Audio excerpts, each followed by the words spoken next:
Hi, fourth grade. So, today we are going to read the second part of our chapter.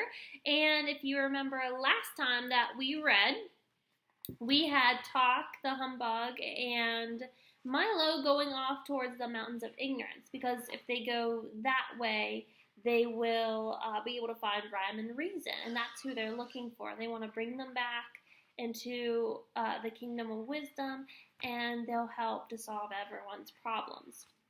So the word ignorance. Ignorance is whenever you ignore certain facts. You kind of you don't rely on what you've learned. So you just ignore things that you know to be true, or you just you don't try as hard as you should on certain things. So that's where they're going to. So it's a place where nobody's really trying hard, and there are scary creatures here. So we're going to find out what kind of creatures they run into. And last time we read, there was something, it was like a bird that they heard. And so we're going to find out what that bird really is.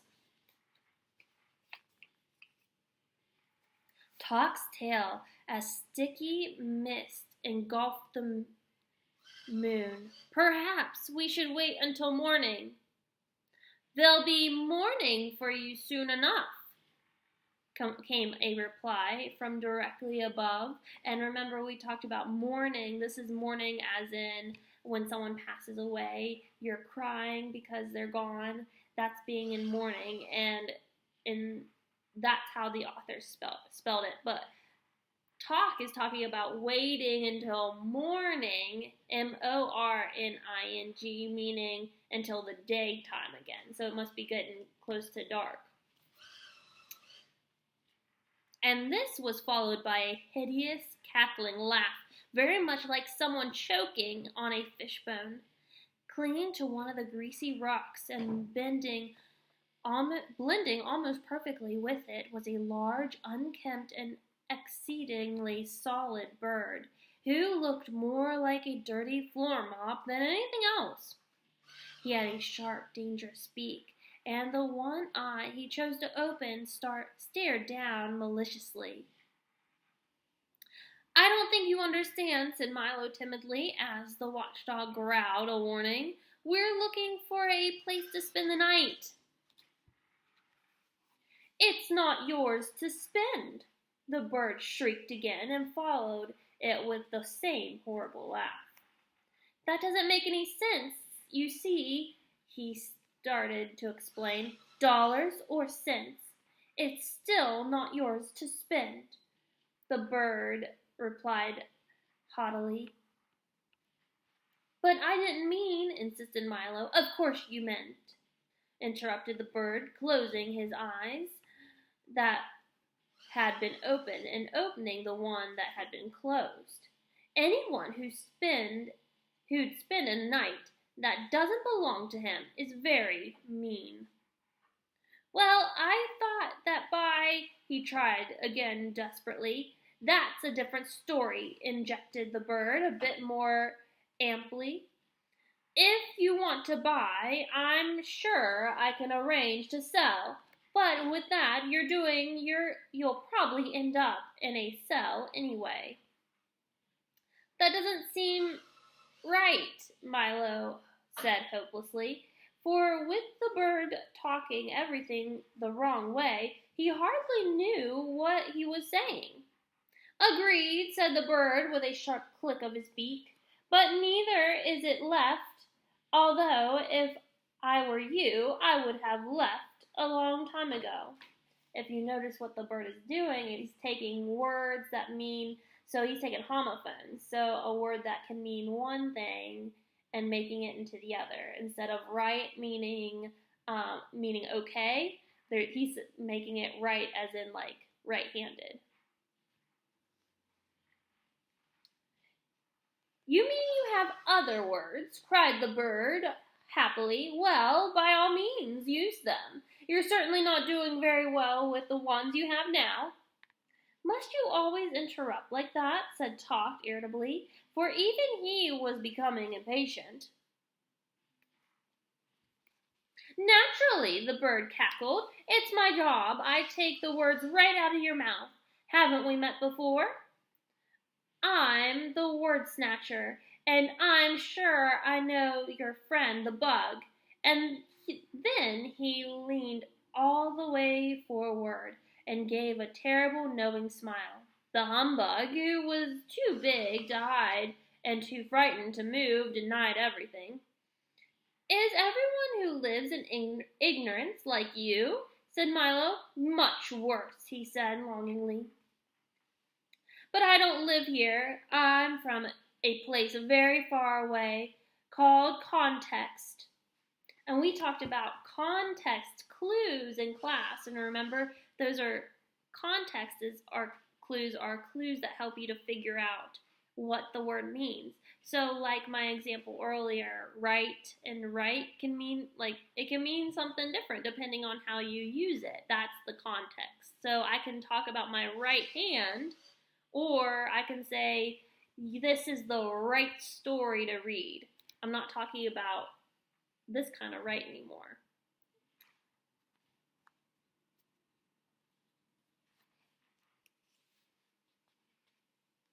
Don't you think you should be getting back? Suggested the bug, holding one arm up in front of him. That's a horrible thought, the bird shuddered. It's such an unpleasant place that I spend almost all my time out of it. Besides, what could be nicer than these grimy mountains? Almost anything, thought Milo as he pulled his collar up, and then he asked the bird, Are you a demon? I'm afraid not, he replied sadly as several filthy tears rolled down his beak. I've tried, but the best I can manage is being a nuisance. And before Milo could reply, he flapped a dingy wing and flew off in a cascade of dust and dirt and fuzz. Wait, shouted Milo, who thought of many more questions he wanted to ask. 30 poor pounds, shrieked the bird as he disappeared in the fog. So, wait. We say wait when we want to say stop, right? Wait a moment, meaning stop. He meant wait as in how much the bird weighed. So he's taken his words and he's flipping them into a different context. He was certainly no help, said Milo, after they had been walking again for some time. And there's the bird. It's quite filthy. That's why I drove him off, cried the humbug fiercely. Now let's find the demons. That might be sooner than you think, remarked Talk, looking back at a suddenly trembling bug, and the trail turned again and continued to climb. In a few minutes they reached a crest, only to find that beyond it lay another one and even higher, and beyond that several more whose tops were lost in a swirling darkness. For a short stretch and the path became broad and flat, and just ahead, leaning comfortably against the dead tree, stood another elegant-looking gentleman. He was beautifully dressed in a dark suit with well-pressed shirt and tie. His shoes were polished, his nails were clean, his hat was well brushed, and his white handkerchief adorned to his breast pocket. But his expression was somewhat blank.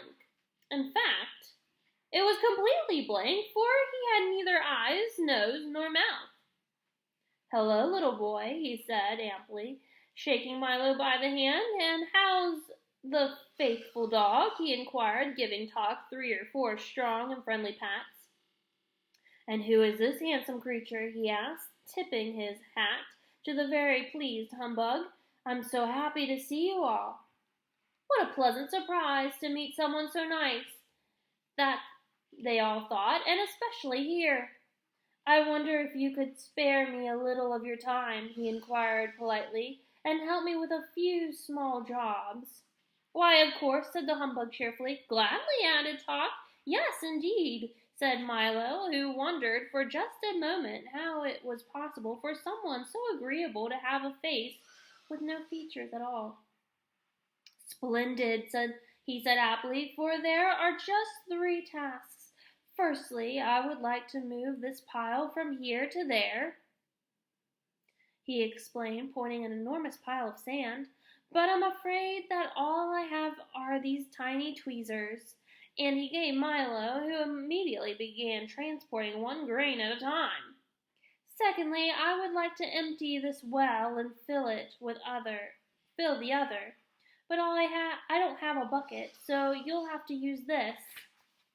Here's the man. I don't think I'd be talking to him if I saw him on the side of the road. All I have to use is this eyedropper. And he handed it to Talk, who undertook it at once and carried the one drop at a time from well to well. And lastly, I must have a hole through this cliff. Here is a needle, and all I have is a needle to dig it. The eager humbug quickly set to work picking at the solid grain wall.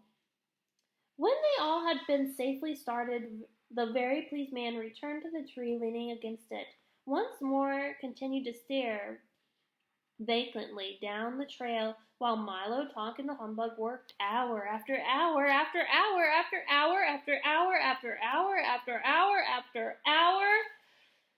And that is where our chapter ends. Who do you think this man is? Why is he standing there on this trail?